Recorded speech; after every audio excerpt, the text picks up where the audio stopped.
Mount Everest, where adventure lives and nothing else.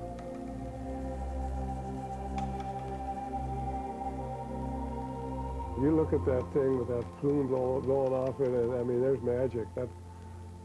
Yeah, I don't care. You can go up that thing, you can put a lot of people up on that mountain. It'll never lose, I think, that majesty. Yeah. It's a very impressive mountain. And when that snow plume is blowing off, you know, you can hear, and you hear that wind howl on your mind. You think, God help anybody that's up and out in that storm. It is a hostile environment of snow and ice and rock, 29,028 feet above sea level.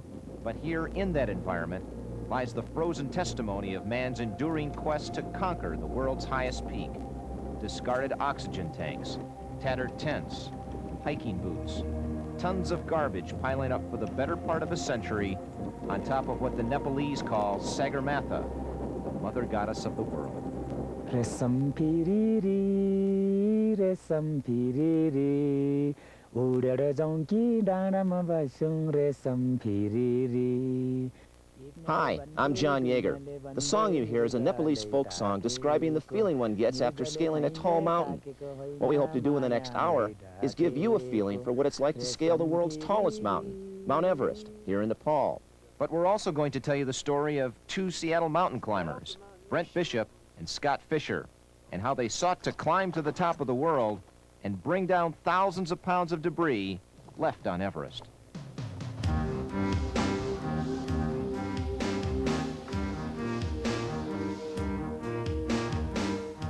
For Brent Bishop, it is his first attempt to reach the summit. His father, Dr. Barry Bishop, had been part of the history-making 1963 American Everest expedition. This was a son's chance to literally follow in his father's footsteps. No American father and son had ever summited the world's highest peak. For Scott Fisher, it would be his third attempt to reach the summit.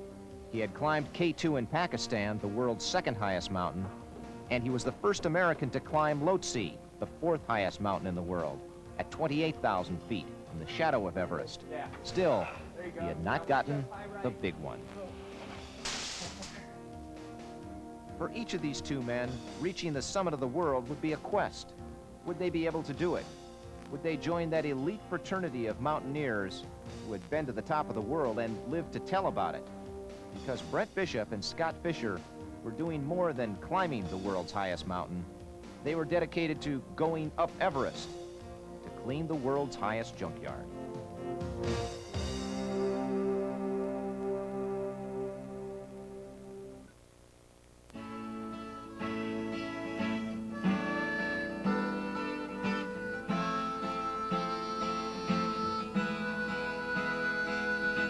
He was like a cat on rock and beautifully coordinated. Like his father Barry, Brent Bishop always lived for the mountains. He has an MBA in business and environmental management from the University of Washington. He has done guiding work all over the United States and climbed Aconcagua in Argentina and Mount McKinley in Alaska. He lives in Seattle. He is 28. Ever since I can remember, I've been connected with Nepal in some way or another. My parents, a lot of their work was based out of Nepal, and it's always been a backdrop just in the house. And from the ages of 2 to 5, I lived in Western Nepal with, our whole family was there, and my dad was collecting research for his doctorate.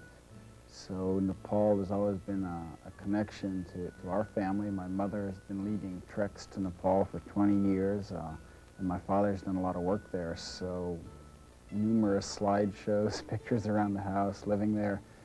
It seems almost like a second home in some regards. Mount Everest, that whole Kumbh region, is an incredibly spiritual place. It's really the throne of the gods.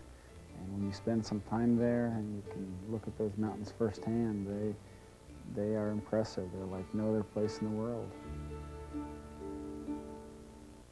Scott Fisher grew up in New Jersey, a world away from mountains, where the highest point in the state is 1,803 feet above sea level. But Scott took to climbing, and he took to the Northwest. He is 38.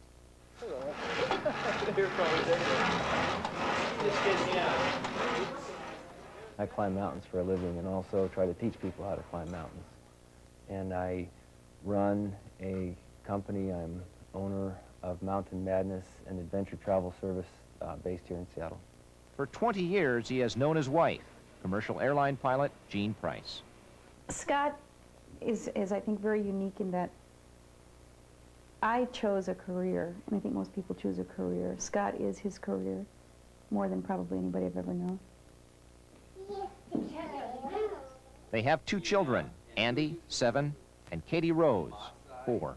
Personally, Mount Everest has been a goal of mine since I've been 16 or 17 years old, and that's been kind of a focus of just about everything I do. Yeah, pass it. Good one. This has not been easy at times for his son Andy to understand. Andy's birthday is May 13th, the height of the Himalayan climbing season. Been one birthday, and this is for a 7-year-old kid. Birthdays are very important for 7-year-olds, and so it's unfortunate I didn't think about that as we were planning on children, because Andy feels slighted that Dad's never home for his birthday. Our agreement is that although it's very difficult when Scott's gone, he makes it really worthwhile when he's in town. And he's a wonderful father, very active with the children, and we have a really good relationship. I think we can talk to each other about anything, but it's not easy. I think I'm fortunate. I think I'm a bit of an anomaly, but most people that are so intent and are successful at one thing, it's hard to manage other things successfully. So I could list lots of climbers that have been married and are divorced because they can't put up with that kind of lifestyle. Yeah, I guess I'm lucky. And he is cautious. I'm always asked, you know, am I a thrill seeker? And I definitely don't think I'm a thrill seeker. I used to climb to get scared. Now I climb not to get scared. And I think a lot of that is because of my family. But a family he was planning to leave once again for an adventure, the likes of which he had never tried before. The year is 1963. Photographer Brent Bishop, on assignment for the National Geographic Society, is part of the first American expedition to the top of the world. It is the golden age of mountaineering. We tend to forget today that that was the time of Camelot. John Kennedy was President of the United States. He was interested in the vigorous life. We had yet to put a man in space, and we were trying to catch the Russians. No wonder he took a deep personal interest in our expedition back in '63. A lot of American climbers, and certainly the leader of the first American expedition back then, felt it was high time that Americans climb the world's highest mountain. The 1963 American climbers trained extensively on Mount Rainier, as many expeditions still do today.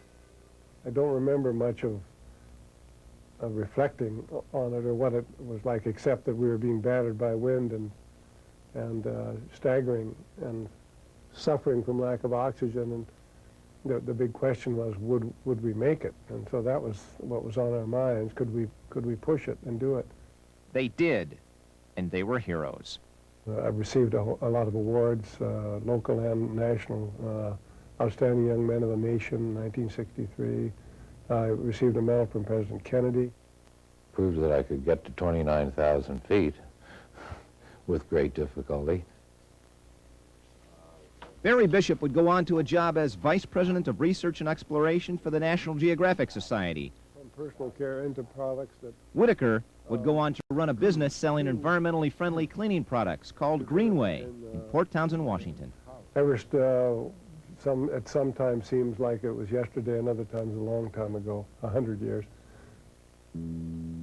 The Americans were following in the footsteps of New Zealander Sir Edmund Hillary and Sherpa Tenzing Norgay, who made history in 1953 as the first in the world to reach the summit. Well, I think we were, in many ways, the lucky ones, perhaps, in that when we were in the Himalayas, the majority of the peaks had not been climbed. We're going up glaciers that nobody had ever been up before. But others had been up before. In 1924, Englishman George Mallory made an attempt to climb Everest because, in his words, because it's there. He was last seen near the summit of the mountain's northeast ridge. His body has never been found. But because they were discarding used oxygen tanks to and from the summit, those early Everest pioneers were leaving behind more than just a legacy. The mountain up to that point was so pristine in 1963, and then you come into a place where there's no place for garbage to go, and you find all of the oxygen cylinders and tattered tents and over boots and packs and so forth, and it was so incongruous and out of place with the pristineness of nature. When you're at those great heights and every ounce counts and it is such an effort, you don't have any desire to carry 7 or 10 pounds of empty metal around.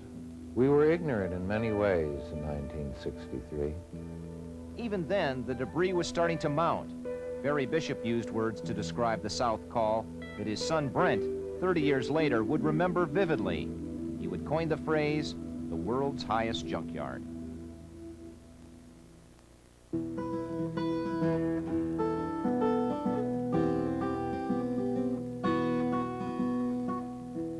The year is 1993. Scott Fisher and Brent Bishop meet by accident at the 14,000-foot camp on Alaska's Mount McKinley. Stormy weather forces them to share a tent for 3 days. They are introduced by a mutual friend, Rob Hess of Jackson Hole, Wyoming. Bishop is told of the Everest Environmental Cleanup Expedition planned for the spring of 1994. It is originally supposed to be an expedition sponsored by the National Outdoor Leadership School. It stalls until Scott and Brent move the headquarters of the expedition here to Seattle. Now Bishop is about to put his education to good use. As he trains, he is on the run, but he is mainly on the phone. Hi, this is Brent Bishop calling. What we are is a group of 5 climbers. We're going to go climb Mount Everest, retrieve 2,000 pounds of trash. I've only been exposed to it on smaller mountains, Aconcagua and Denali, and now I'm getting, it's like I'm up to bat in my first major league game here. Brent Bishop and Scott Fisher live here in Seattle, a city like few others in the world that has always embraced mountaineering. Both of the men have extensive experience on nearby Mount Rainier, on the glaciers there, some of the best training grounds for expedition climbing in the country.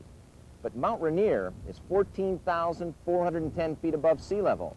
Mount Everest is more than twice as high. It's the highest spot in the world. If you're a climber, that's where you want to be.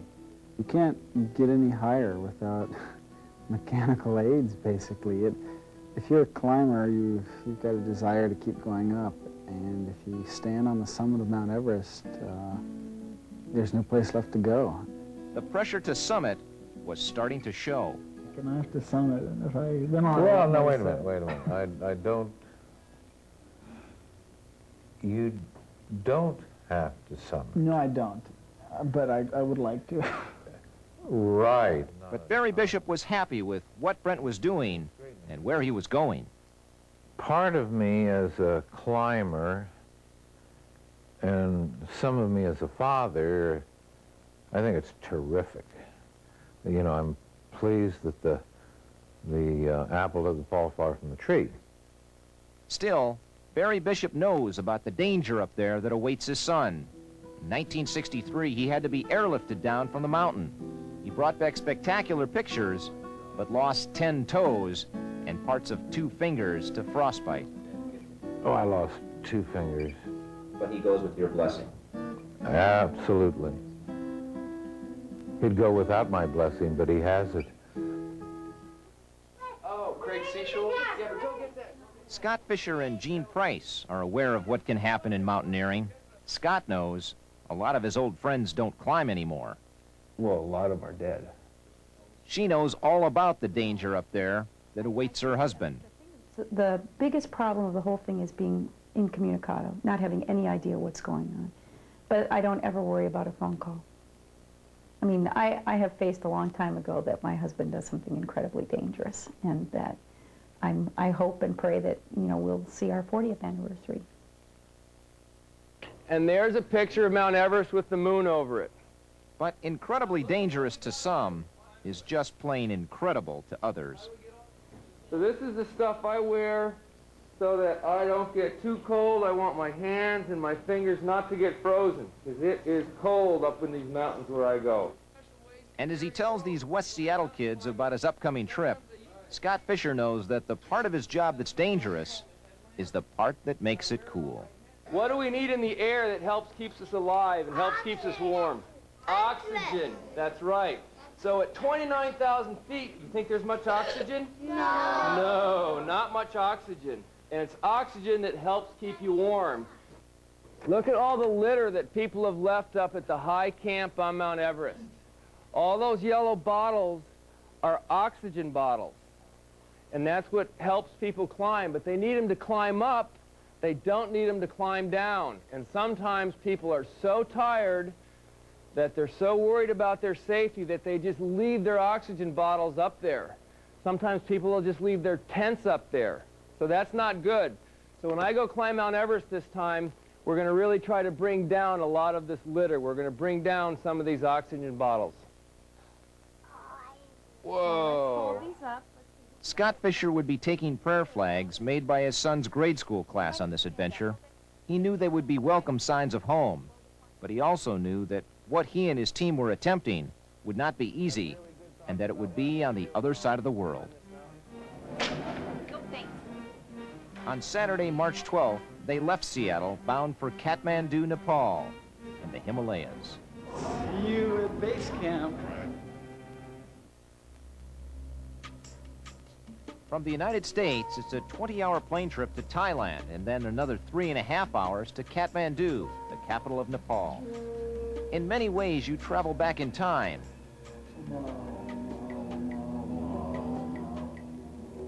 Nepal is a land rich in spirit, yet one of the poorest nations on Earth. There is a subtle, constant chaos on the streets of Kathmandu where everything is negotiable. If the city has a soundtrack, you can probably buy it for a couple hundred rupees from a man on the street.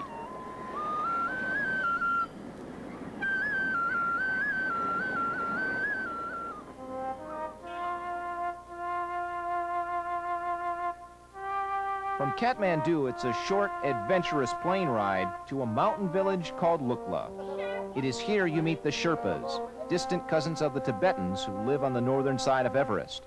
Strictly Buddhist, they are a pleasant, simple people tied closely to the land and its mysteries.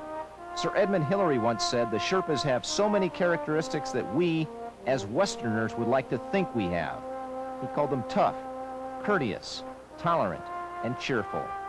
They know why the Himalayas are hard to reach for man, because they are home to deity. Nepal was, for centuries, isolated from the rest of the world, forbidden to outsiders. Its mountains, a constant source of nourishment to this ancient land. The bone-chilling waters of the Dudh Kuzi remind them that life springs from that high, holy place. Since 1950, when Westerners were first allowed into Nepal to pursue Mount Everest from the south, there's been only one way across these rivers and over these valleys, the Mount Everest Highway. To this day, nothing passes here if not on foot or a hoof.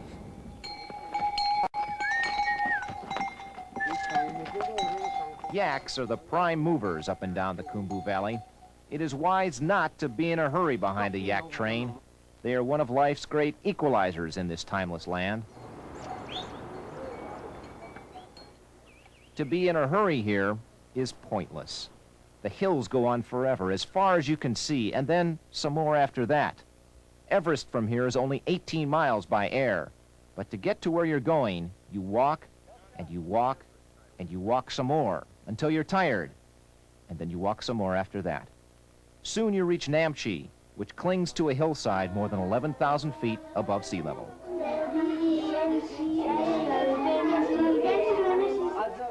where the school children smile through the dust and the Sherpa men dance through the night in a celebration of life.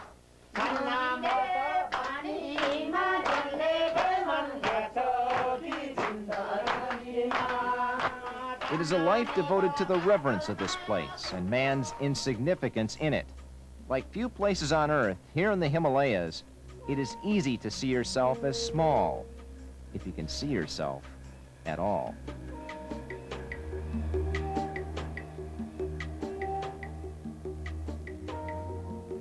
Here, the expedition probes deeper and deeper into the heart of the Himalayas and the heart of the wilderness. Farther and farther from any shred of civilization. What's left of it here at 13,000 feet is broken down to its most basic and most mystical.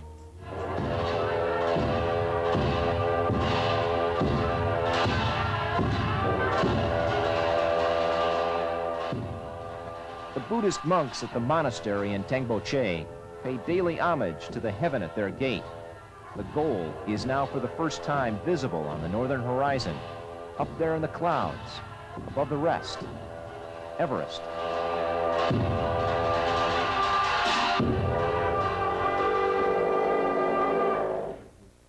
Covering distance in the Himalayas is one thing. Breathing the air, or what's left of it, is another. You have to breathe twice as hard just to get half as much of it.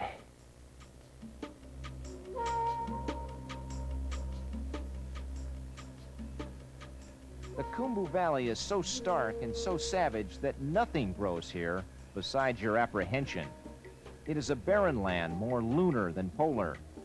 But by April, here at 17,500 feet, the expedition sets up base camp. It is the peak of the climbing season, just before the monsoons. Temperature in the sun can hit 60 degrees in the afternoon and plummet well below zero once the sun slides behind the mountains, all of which measure over 20,000 feet. Once you get to Everest Base Camp, your journey to the top of the world has really just begun, because what lies ahead is that, the Khumbu Icefall.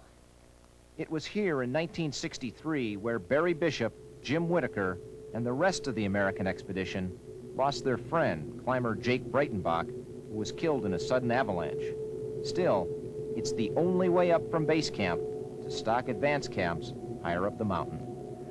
In a lot of ways, the Khumbu Icefall, going really from base camp to camp 1, it's about 2.5 miles and about 2,000 feet going through that icefall up there is, it poses the most technical danger in a lot of ways other than avalanches up high. A lot of people have been killed in the icefall. And a lot are still buried here under tons of ice.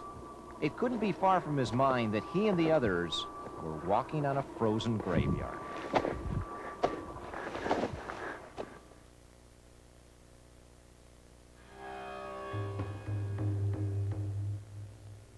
I'd heard so much about the icefall in my first trip through. It took a couple hours and I was exhausted, but you go over some crevasses and walk over some ladders tied together, and it doesn't seem that bad. And then I came through a couple days ago after the first trip, a couple days after the first trip, and I was amazed at how much the icefall had shifted. And it turned from being something that looked very sedentary to me to something with its own life. And there were blocks the size of a small house that had fallen over and moved, and there's a place up pretty high near the top that someone had called the football field, which was very flat, kind of meandering, and that place looked like someone had set off a couple of large bombs in there, and that really kind of impressed on me that the icefall, Khumbu, has a life of its own. For this reason, the expedition does all their work through the icefall early in the morning before the sun warms up. Because when the sun's on it, it shifts, and that's when things get dangerous. You just don't want to be in there. Like the mountains in your face, the perils are enormous here. The margin for error as thin as the air. It's painful. I mean, at 18,000 feet, you're at 1/2 atmosphere, which is half the oxygen at sea level. Expedition climber Steve Geip from Bozeman, Montana, is the team's doctor. Of course, on the extreme ends of things, the life-threatening altitude-related problems, the high-altitude cerebral edema, high-altitude pulmonary edema, these are the things that kill people. Brent Bishop has developed an upper respiratory infection. It does not respond to medicine. You can hear it on this home video that he shot as he tracks the team's progress up the mountain from base camp. This is the extreme test of stress on the body up here. The cough is on his mind, but like the others, Bishop is confident he will make the summit soon, like his father did. It's a really neat thing, following in my father's footsteps, and every painful step and every anguished breath I take up high brings me closer to him and also gives me more respect for him.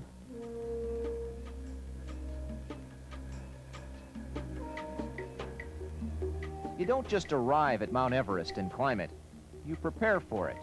You arm yourself. It's akin to preparing a military siege in a lot of ways. Well, the way that we're climbing this mountain is what I call typical expedition style. And so, essentially, we're building a pyramid, and base camp is the base of that pyramid. And then your subsequent camps are smaller and smaller and smaller until your high camp, which is, in this case, is the South Col at 26,000 feet. It's a very, very small, Spartan camp. You get to the top of the ice fall, and you have a Camp 1. And you usually use it as a supply depot, because if you look up there, to the right is Nuptse, and to the left is the west shoulder of Everest. That's not the top of Everest you're looking at. And if that gets 6 inches or more of snow, it's kind of a shallow bowl, and avalanche danger is very high up there at times. You sleep up there maybe once or twice to acclimate, but it's a depot. And then you go for another about 2 to 3 miles and gain 1,500 feet to Camp 2. The Lhotse face rises up 5,000 feet to the South Col, and you put a Camp 3 right in the middle of the Lhotse face at 23,500 feet. And from Camp 3, you move to Camp 4, which is 26,200 feet. You've entered the 8,000 meter realm, which is considered the death zone. Mistakes can be very final going up the summit ridge or coming down.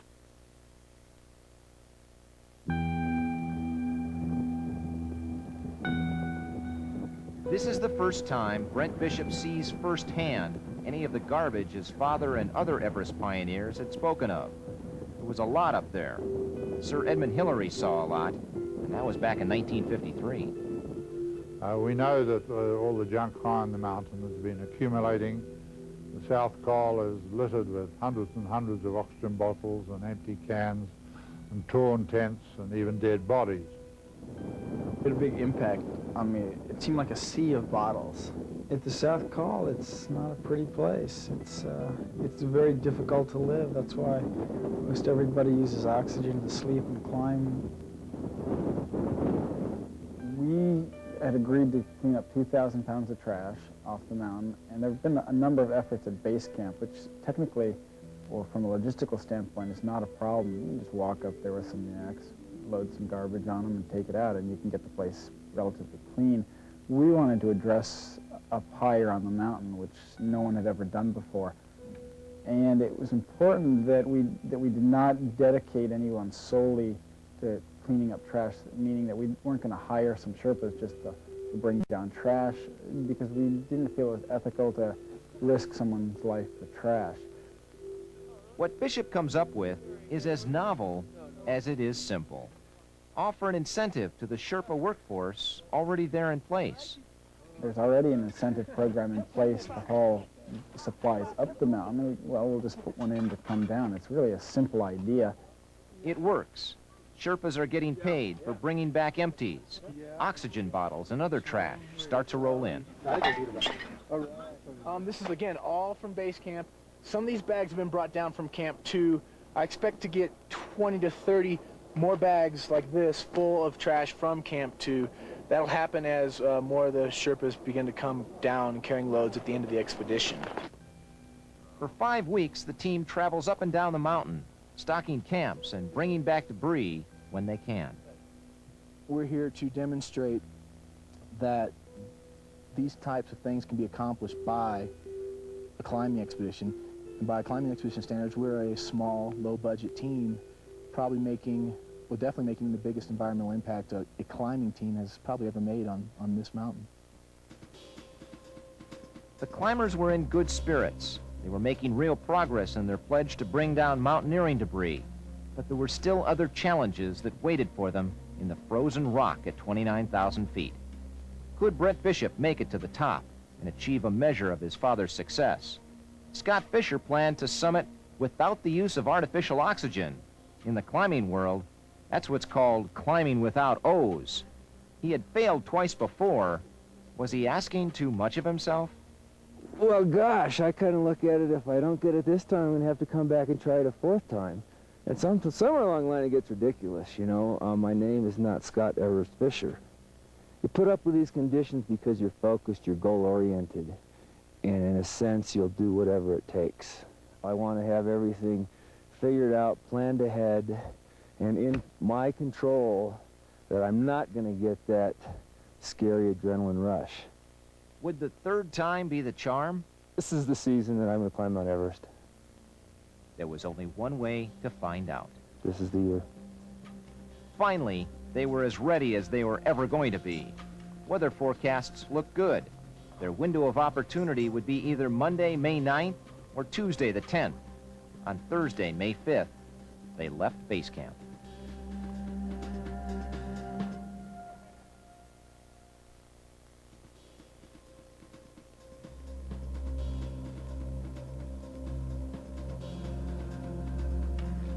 It is Sunday, May 8th.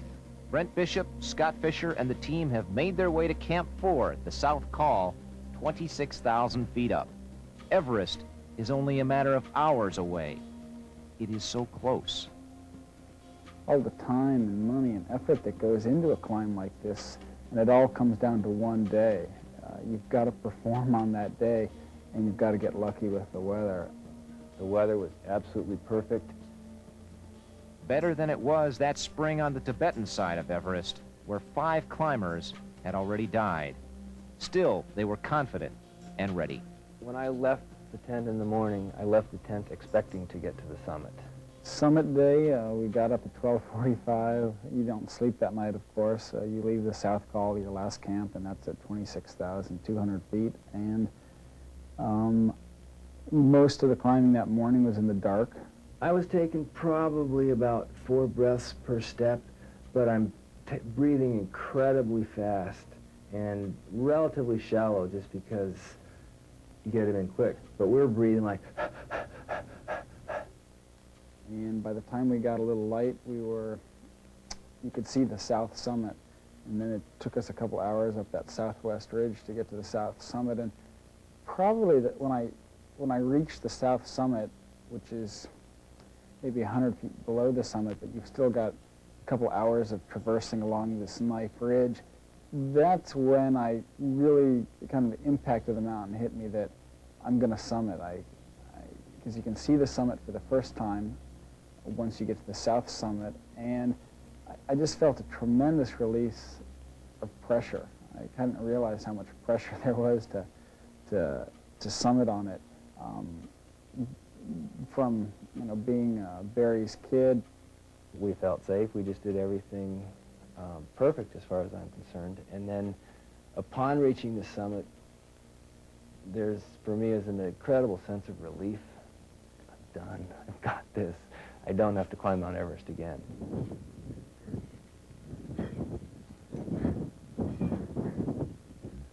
But Scott Fisher still had to breathe, and there wasn't much natural oxygen up there for Scott and his climbing partner, Rob Hess. It was a little after 9:15 a.m., Monday, May 9th, 1994. They had made it. Summit, man. Rose. Brent Bishop arrives a few minutes later, and not long after that, another group of climbers from a different expedition arrives. They were a total of 8 or 10, so at least for us, Mount Everest was not a private place, but it was an incredibly happy place. I was just looking around and noticing just how incredibly beautiful it was up there, and the aesthetics of the ridge, and what a neat place to be. that point, I've summited. I'm with Scott and Rob up there. Everything's going well. The weather isn't closing in on us, and I have to make a conscious effort to dig into the pack to get this camera that I've lugged up there that weighed God knows how much. And you've got your glasses on because it's so bright, and your oxygen mask, at least I was on oxygen, it's getting in the way. I'm trying to hold it and do a pan, and you're standing on, the summit is not an exact pinnacle, but you need to be careful up there. You don't want to fall. So you're getting slightly ataxic from lack of oxygen. It was difficult to film up there, and obviously it showed that it wasn't the best footage, but my thought was, okay, I'm up here, I got to get some footage. One of the Sherpa climbers brings prayer flags and posts them on the summit. Scott Fisher has his cameras. When would you get another chance to take a picture from the top of the world? You think, did I remember to load the film? I would like to say I was very composed and calm and did this wonderful assortment of photographs, and I didn't get all the photographs that I wanted. And I've climbed lots of mountains, and I was, this is something that I've given so much of my life to, that to finally have it done, to be over with it, was just so exciting. I wish I had been more composed. I think I was kind of flustered. I wanted to get down. I didn't relax up there. You'd think, gosh, well, I'll take that picture, and I'll take that picture, and you kind of, you imagine yourself glancing around and taking these incredible artsy photographs from the top of the world. I was flustered. I wanted, to snap some pictures and just get out of there. When I was doing the panoramic with the video tape, what really hit me was we really are higher than everything around here. At last, the son had followed his father's footsteps and gone as far as he could go. Too tired to speak. It was a real honor. It was a real thrill to be able to follow where he was in 1963, and it gives me a whole new level of respect for him and brings me closer than anything I can really think of, that kind of bond between us.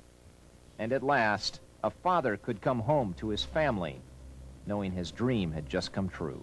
I was, elated and happy and relieved, and the whole time thinking, let's get down, let's get down. We got up here so well, now let's get down as quick as we got up and be safe. So after only 20 minutes on the summit, they head down. For as anyone who knows Everest can tell you, almost 90% of those who lose their lives on the mountain do so on the way down. The mountain had allowed Brent Bishop up, but it would not allow him down without a fight. Descending from the summit around 29,000 feet, that whole summit ridge is heavily corniced, and the cornice is where the wind blows the snow out and over basically a cliff, so that the snow really has nothing underneath it. So it can be a very dangerous spot. You can stand on that and it could potentially break away and you'd fall 10,000 feet or so. He was secured to a line as he was coming down to a spot near the summit called the Hillary Step. I made a mistake. I got too far out on this one cornice and punched through, so I actually fell into basically up to my chest, and my feet were kicking around in space, and I could look down through this hole that I had created and see 10,000 feet below my feet. He struggles, gets some help from his climbing partner, and within 20 minutes he's on his way, more annoyed than scared. Ironically, 31 years before, in 1963, Barry Bishop had fallen through a cornice. The accident very nearly cost him his life. It had taken them 4 days to go from base camp up to the summit. It takes them 1 day to make it all the way down. When he got back to base camp, Brent Bishop was able to sort through his thoughts and make a phone call. I said, Dad, I can't talk. This phone call costs $20 a minute. I made it to the top yesterday at 9:30 a.m. or 9:15 a.m. Got all my hands and feet, no frostbite, no altitude sickness. I'll call you when I get to Kathmandu. He said, "Congratulations, that's terrific." And we both went out. We share in something that not too many people can share in, and I think that's why I was thinking about him so much. 4 of the 5 climbers in the expedition make it to the summit. The siege is over. But had they really conquered the mountain? Everest pioneer George Mallory probably answered it best when he asked, "Have we vanquished an enemy? None but ourselves." However, what this team did went beyond that. The Sagarmatha Environmental Expedition is responsible for bringing down 250 empty oxygen bottles from the South Col alone. Their goal was 2,000 pounds of trash overall. By the time they were through, they had collected over 5,000 pounds. They were headed home.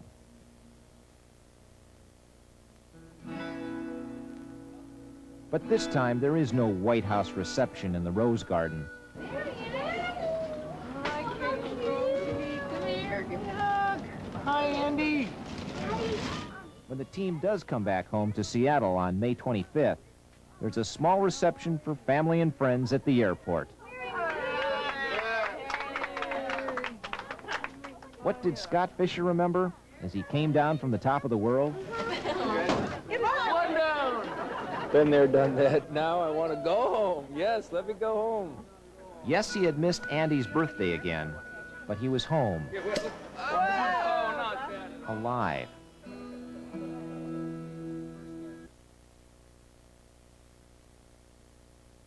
Stories like this are supposed to have a happy ending.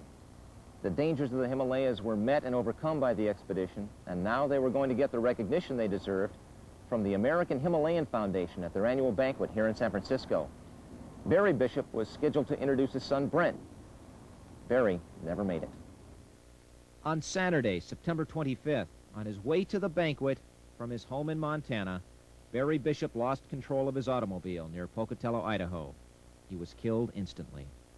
Brent Bishop would say he had lost his best friend.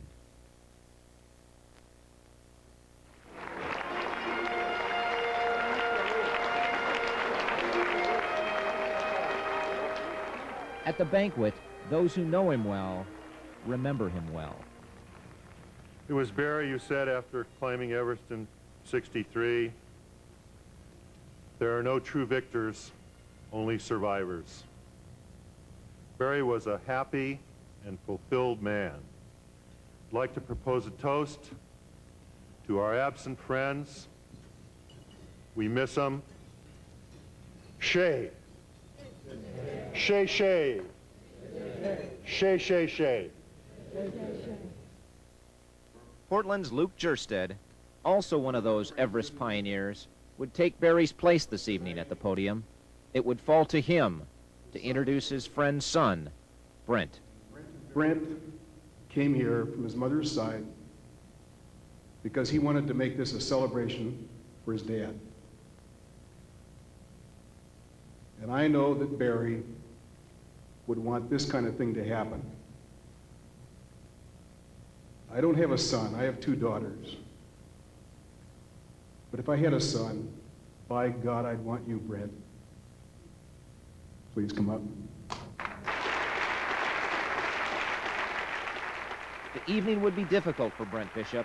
He had a story to tell and a memory to honor. This is how it was, 1963, a photo my father took. So we crushed and sorted and started bagging, and we started weighing it out and stacking it, and all of a sudden we had 5,000 pounds of trash. Those in attendance knew what this small team had done. They had not only joined the elite fraternity of adventurers who had been to the top of the world, they had added more than their names to the record books. They had become a part of a new tradition of environmental stewardship. There was a new day dawning on Everest, and this team had become part of it.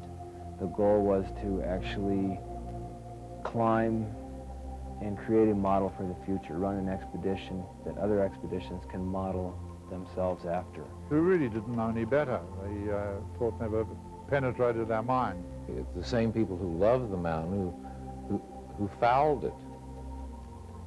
Brent went off to Everest to clean up after people like me. It took 40 years for that amount of trash to accumulate. It might take 10 years to get it off, but it will be off if this model is adopted, and I'm very optimistic about what lays ahead for Everest. It's the throne of the gods, and if that place isn't clean, what place is safe from degradation? But the major challenges in our world really are human challenges and challenges of the environment, challenges of maintaining the forests. These are the things that are really going to decide whether our world is a pleasant place to live in or whether it destroys itself.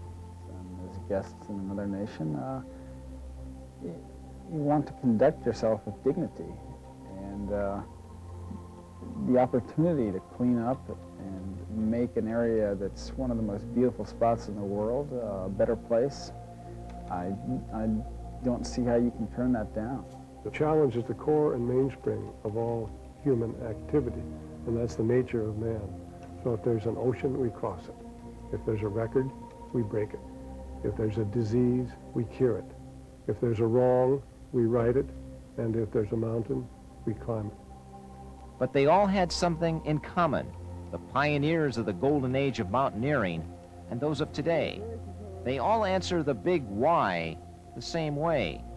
No matter where they come from, they are all, in Jim Whittaker's opinion, crazy. Absolutely bananas.